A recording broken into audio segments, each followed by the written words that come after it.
Voici donc la dernière série de séquences vidéo de ce MOOC sur l'introduction à la programmation orientée objet en C++. Dans cette dernière série de séquences vidéo, nous avons voulu vous présenter un problème dans sa globalité, un problème très général, vous présenter une étude de cas où il s'agira donc de présenter différentes montres. Il y aura des montres analogiques, des montres à aiguille, des montres digitales, des montres qui seront les deux.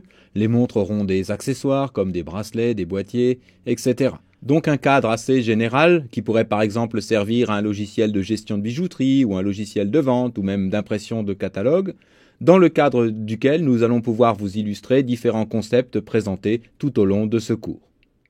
Les thématiques que nous avons choisi de vous présenter dans ces vidéos de synthèse contiennent tout d'abord bien sûr la notion de conception du problème, la modélisation du problème d'un point de vue programmation orientée objet, quelles classes doivent hériter de quelle autre, est-ce qu'il doit y avoir des classes abstraites, comment par exemple rendre le prix, le calcul du prix des montres polymorphiques ou l'affichage polymorphique.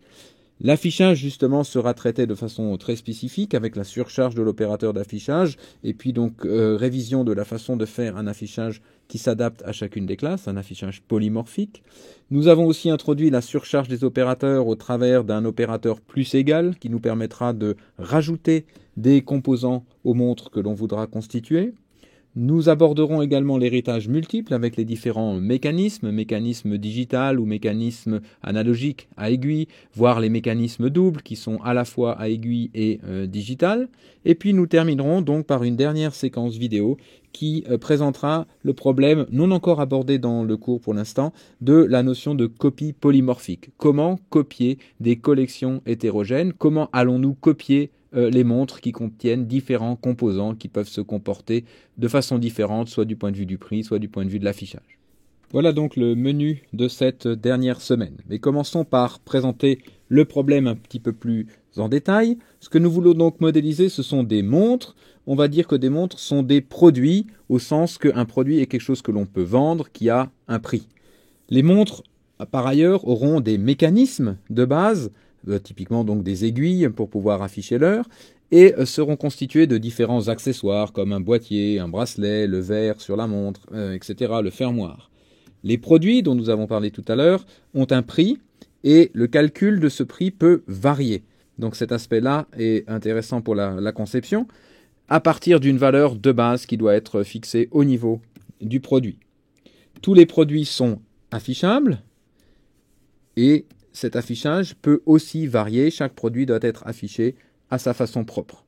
Bien sûr, ce qui est derrière ces notions de peut varier et affichable à sa façon propre, c'est la notion donc de polymorphisme. Ensuite, les mécanismes dont nous avons parlé juste au-dessus et les accessoires dont sont constitués les montres, ces mécanismes et ces accessoires sont aussi des produits. On voit ici donc l'emploi plusieurs fois du verbe être qui va nous qualifier donc des relations d'héritage. On pourrait par exemple acheter séparément des accessoires, des mécanismes, donc chacun pourrait se comporter comme un produit, donc chacun avoir son prix propre et sa façon propre de calculer son prix. Il existe fondamentalement trois sortes de mécanismes. Les mécanismes qu'on va qualifier d'analogiques pour représenter donc les montres à aiguille. Les montres digitales seront représentées par un mécanisme digital. Et puis on aura des montres qui seront à la fois à aiguille et à la fois à affichage digital. Enfin, pour ces mécanismes qu'on a qualifiés de mécanismes doubles, on supposera qu'ils n'indiquent qu'une seule heure. Donc on va dire qu'il y aura une heure associée à une montre ici et qu'elle aura deux façons de se représenter. C'est un point de vue choisi pour l'exercice. Évidemment, on aurait pu choisir un autre point de vue qui consistait à associer une heure à chacun des mécanismes de représentation, soit aiguille, soit digital. Mais ce n'est pas le point de vue qu'on a pris ici, justement pour pouvoir introduire une problématique intéressante au niveau donc du codage de ces classes. Pour résumer, au niveau des classes, c'est-à-dire au niveau des types d'objets que nous aurons de notre programme, nous allons avoir donc des montres, nous allons avoir des produits, nous allons avoir des mécanismes et des accessoires. Les accessoires peuvent être des boîtiers, des bracelets, tout ceci seront des classes. Au niveau des mécanismes, on peut avoir des mécanismes analogiques, des mécanismes digitaux, des mécanismes doubles. Voilà l'ensemble des classes. Au niveau des relations donc d'héritage, nous avons vu que les montres sont des produits, donc vont hériter de produits. On a vu que les mécanismes analogiques, digitaux et doubles sont des sortes de mécanismes. Donc les trois classes ici vont hériter naturellement de la classe mécanisme. Nous avons aussi vu que les mécanismes et les accessoires sont également des produits. Tout ceci donc va nous conduire à la modélisation hiérarchique suivante. Nous avons donc tout en haut la notion de produit. Les accessoires, les mécanismes, les montres sont des produits. Par contre, une montre aura un mécanisme et aura des accessoires, donc encapsulera ces classes-là. Parmi les accessoires, nous aurons des boîtiers, des bracelets, des fermoirs, des vitres. Tout ceci sont des accessoires. Au niveau des mécanismes, les mécanismes analogiques et les mécanismes digitaux sont des mécanismes. Enfin, le mécanisme double, au départ, c'est un mécanisme, mais nous avons décidé, par la dernière remarque précédente, qu'il n'indiquait qu'une seule heure, qu'on va certainement donc représenter au niveau de la notion de mécanisme, et qu'il se comporte à la fois comme des mécanismes analogiques et des mécanismes digitaux, d'où naturellement on va dire qu'un mécanisme double est un mécanisme analogique et est en même temps un mécanisme digital, tout en étant une seule fois, c'était ça la remarque sur ne comportera qu'une seule heure, tout en étant donc qu'une seule fois un mécanisme et non pas deux fois un mécanisme. C'était ça la contrainte au niveau de la conception qu'on a voulu vous imposer pour avoir donc justement ici un héritage virtuel, faire de mécanisme une classe virtuelle. Regardons comment tout ceci se traduit au niveau du code. Nous vous conseillons d'ailleurs, en même temps que vous suivez ces vidéos, de temps en temps faire des pauses et écrire par vous-même le code dans votre environnement de développement habituel. Le premier point, les montres sont des produits, se traduit donc par une classe montre qui hérite d'un produit, et donc bien sûr on introduit une classe produit dont hérite montre, et puis ensuite pour l'instant on a simplement un main vide. Deuxième point, les montres ont un mécanisme, donc elles vont encapsuler un mécanisme, les montres ont un mécanisme et sont constituées, donc ont différents accessoires. Donc comment on dit différents accessoires? C'est simplement une collection d'accessoires, un tableau dynamique d'accessoires. Et ceci introduit donc deux nouvelles classes, une classe mécanisme et une classe accessoire. Ceci dit, nous savons que ces classes accessoires et mécanismes sont des classes très générales. Nous les avons voulues très générales pour qu'elles puissent se comporter de façon polymorphique. On aura plusieurs accessoires, les bracelets, etc. Nous aurons plusieurs mécanismes. Et donc ici, nous voulons certainement du polymorphisme. Et donc on va devoir ici rajouter la notion donc de pointeur sur des mécanismes et de pointeur sur des accessoires, ce que nous faisons donc tout de suite en choisissant dans cette version ici d'utiliser des pointeurs C++ 2011, des pointeurs dits intelligents, des smart pointers. Donc ici le unique pointer sur mécanisme et un unique pointer sur accessoire, ce qui nécessite donc que l'on inclue la bibliothèque memory pour les unique pointers. Bien sûr, on avait inclus aussi la bibliothèque vector ici pour les tableaux dynamiques dont nous avons besoin ici.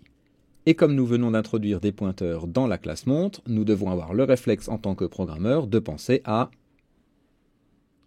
Dès qu'on a des pointeurs, on doit en effet se poser la question de leur copie, copie de surface, copie profonde. Laissons ce problème de côté, ça sera abordé dans la dernière séquence vidéo de cette semaine. Mais pour l'instant, contentons-nous donc de dire que l'on ne peut pas copier de montre, ni affecter de montre, ni utiliser donc l'opérateur d'affectation, l'opérateur égal. Donc ici c'est le constructeur de copie, montre dans la classe montre c'est bien un constructeur, ici constructeur de copie que l'on supprime, et puis donc l'opérateur égal que l'on supprime aussi. On reviendra donc sur ce point plus tard. L'aspect suivant, les produits ont un prix. Donc ici tout simplement on pourrait encapsuler donc un prix naturellement représenté comme un double, mais la contrainte nous dit dont le calcul peut varier, ce qui montre que l'on va devoir donc calculer le prix. Par exemple, plus tard, on décidera que le prix des montres, c'est le prix de son mécanisme et la somme des prix de ses accessoires. Et donc un prix ne devient plus une donnée, mais devient un traitement que l'on va représenter sous la forme d'une méthode. Ici, calculer le prix d'un produit ne fait pas modifier ce produit en tant que tel, donc la méthode va être qualifiée de const. Elle renvoie naturellement un prix, c'est naturellement un double. Et ensuite, on veut dire que le prix peut varier.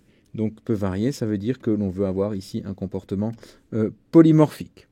Disons que de base, on va retourner donc le prix de base, qui sera qualifié ici de valeur de base, et donc ce que l'on avait appelé avant prix va devenir simplement un support, une valeur de base, pour par défaut être le prix du produit, mais peut-être possiblement plus tard dans d'autres sous-classes de la classe produit, être simplement utilisé dans des calculs différents du prix d'autres produits sous-classes dérivés de la classe produit. De plus, tous les produits sont affichables, c'est-à-dire concrètement en C++ qu'on va surcharger l'opérateur d'affichage pour les produits. Les produits sont affichables, mais chacun à sa façon, c'est-à-dire que donc on va avoir un affichage polymorphique. On laisse ça pour la prochaine séquence vidéo, on y reviendra dans cette séquence vidéo. Pour l'instant, on se contente donc de mettre juste un prototype pour se souvenir que l'on veut surcharger l'opérateur d'affichage pour les produits. Du côté des mécanismes et des accessoires, on a dit que les mécanismes et les accessoires sont des produits. Donc on a ici aussi une relation d'héritage. La classe accessoire hérite de la classe produit qui était définie précédemment et la classe mécanisme hérite également de la classe produit. Au niveau des mécanismes, il existe 3 sortes de mécanismes. Donc là aussi, ces 3 mécanismes sont des mécanismes, bien sûr. Donc nous avons mécanisme analogique qui est un mécanisme, qui hérite de mécanisme, mécanisme digital qui hérite de mécanisme, et mécanisme double qui hérite de mécanisme. Et enfin, le dernier point, pour les mécanismes doubles, on supposera qu'il n'existe qu'une seule heure au niveau du mécanisme double, mais que les mécanismes doubles se comportent comme des mécanismes analogiques et des mécanismes digitaux, ce que nous n'avons pas du tout traduit ici, qui va donc remettre bien sûr en cause cette relation d'héritage, mais nous reviendrons sur ce point précis dans une vidéo spécifiquement dédiée à cet aspect-là. Voilà, ceci conclut cette première séquence vidéo de présentation générale et de modélisation orientée objet du problème. La prochaine séquence vidéo va s'intéresser à l'affichage polymorphique et à remplir la classe produit.